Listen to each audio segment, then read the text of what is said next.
نورخان ابلو در آسایشگاه بین ناحیوی ناحیه فرخور نسیمی فرخور کار میکند.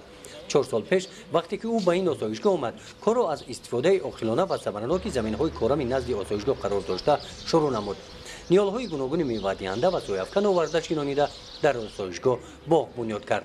در قسم دیگری زمین‌ها سبزوات و دیگر محصولات‌های کشاورزی کشت نمود. گلپروری نیالپروری زیبایی یک طبیعت وقتی که در آسایشگاه میآیند مردم دم میگیرند باید یک زیبایی یا طبیعت دیگر را ببینند. در مدت همگی 4 سال منظره طبیعت آسایشگاه با گل و رستنی‌های گوناگون انا همیگونه زیبا گشت.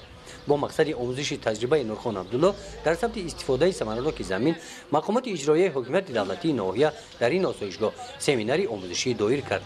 در سمینار رهبران تشکیلات و مؤسسه‌ها اشتراک نموده با کار و محنت کارگران آسایشگاه در سمت آبادانی شناس شدند.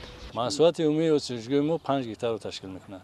از همین 5 گیتار 3 گیتارش باغ تشکیل می‌دهد و 2 گیتار دیگرش رو نزد حوالگی همین آسایشگاه تشکیل می‌دهد. زمین‌های همین آسایشگاه با کارمندان تقسیم کرده شده و در همین جمع نهالخانه‌ها تشکیل کرده از حاصل بودگی همین جمع ثمرناک استفاده می‌کنیم با فروش می‌بریم با کارمندان تقسیم کرده می‌دیم. اینچنین از همین زمین‌های استفاده بردگی ما کارهای آبادانی آسایشگاه را پیش می‌بریم.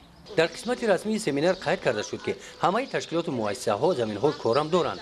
در مؤسسه‌های تحصیلات میانه عمومی در ناحیه زیاده از 60 هکتار زمین‌های کارم آبی موجود می‌باشند. استفاده عاقلانه و ثمرناک زمین‌ها با بودجه مکتب‌ها درآمد علاوه‌ای می‌آورند.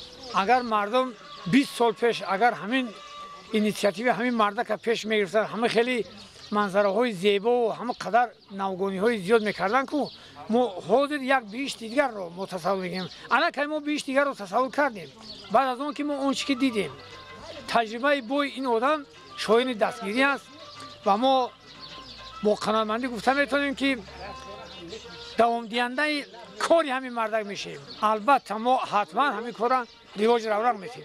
البته نورخان عبدالله در آسایشگاه زمین‌های کارم را به کارگران وابسته نموده است.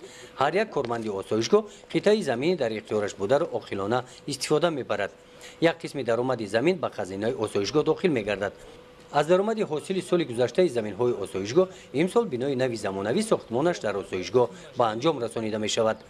گزارش خواجه نظری خدای نظر ظهورов از ناحیه فرخور برای برنامه اطلاعاتی نوید.